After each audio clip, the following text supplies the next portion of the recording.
ಜೀವನದಲ್ಲಿ ನೀವಿಬ್ರು ಕಿತ್ತಾಡಿದ್ದು ಯಾವ್ದಾದ್ರು ಒಂದು ಒಳ್ಳೆ ಇನ್ಸಿಡೆಂಟ್, ಅಣ್ಣ ತಂಗಿ ಅಥವಾ ತಮ್ಮ ಅಣ್ಣ ಅಕ್ಕ ಅಂದಾಗ ನೆಕ್ಸ್ಟ್ ಲೆವೆಲಲ್ಲಿ ಜಗಳ ಆಗಿರುತ್ತೆ, ಕಿತ್ತಾಡಿ ತಲೆ ಕೂದಲೆಲ್ಲ ಎಳ್ದಾಡಿ, ಆ ಥರದೊಂದು ಒಳ್ಳೆ ಮೆಮೊರಿ ಇದ್ರೆ ಶೇರ್ ಮಾಡಿ ಲಿಖಿತವ್ರೆ.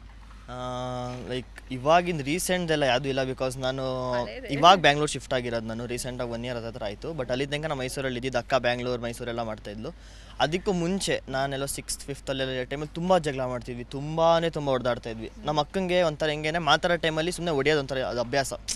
ಸುಮ್ಮನೆ ಹೊಡಿತಾ ಇರ್ತಾಳೆ ಅಂದರೆ ಆ ಥರ ಅಲ್ಲ, ಲೈಕ್ ಕ್ಯಾಶುವಲ್ ಆಗಿ ಅದಂತ ಅಭ್ಯಾಸ ಅವಳಿಗೆ ಅವಾಗಿಂದ. ನನ್ನ ಫ್ರೆಂಡ್ಸ್ ಆಗಿರ್ಬೋದು, ಯಾರಿಗೇ ಆಗಿದ್ರು ನಮಗೆ ಮಾತಾಡೋ ಟೈಮಲ್ಲಿ ನಾನು ಸ್ವಲ್ಪ ಶಾರ್ಟ್ ಟೆಂಪರ್, ನಾನು ಸಡನ್ನಾಗಿ ನಾನು ರೈಸ್ ಆಗಿಬಿಡ್ತಿದ್ದೆ. ಅವಳು ಫುಲ್ ರೈಸ್ ಆಗಿಬಿಡೋಳು. ಅವಾಗ ಸಡಿಯಾಗಿ ಹೊಡೆದಾಡಿ ಕೂದಲೆಲ್ಲ ಇಟ್ಕೊಂಡು ಹೊಡೆದು ಆ ಥರ ಎಲ್ಲ ಅವಾಗ ನಡೀತಾ ಇತ್ತು ತುಂಬ ಸಕ್ಕತ್. ಅಪ್ಪ ಅಮ್ಮ ಆಚೆ ಹೋಗ್ಬೇಕಂದ್ರೆ ಎದುರುಕೊಳ್ಳೋರು, ಏನೋ ಬಿಟ್ಟೋಗಲ್ಲ ನಿಮ್ಮನ್ನ ಅಂದ್ಕೊಂಡು ನಾನು ಮಾಡ್ಕೋತಾರೆ ಅಂದ್ಬಿಟ್ಟು ತುಂಬ ಪ್ಲ್ಯಾನ್ಸ್ ಎಲ್ಲ ಕ್ಯಾನ್ಸಲ್ ಮಾಡ್ಕೊಬಿಡೋರು ಆಚೆ ಹೋಗೋದನ್ನೆಲ್ಲನೂ. ಆವಾಗ ಲೈಕ್ ಇವಾಗಿನ ಮಟ್ಟಿಗೆ ಅದು ಪ್ರೆಡಿಕ್ಟ್ ಮಾಡೋಕ್ಕಾಗಲ್ಲ, ಬಟ್ ಹೊರ್ಗಡೆ ಎಲ್ಲ ನೋಡಿದ್ರೆ ಗಿಲ್ಲಿ ಇರ್ಬೋದು ಅಂತ ಅನ್ಸುತ್ತೆ.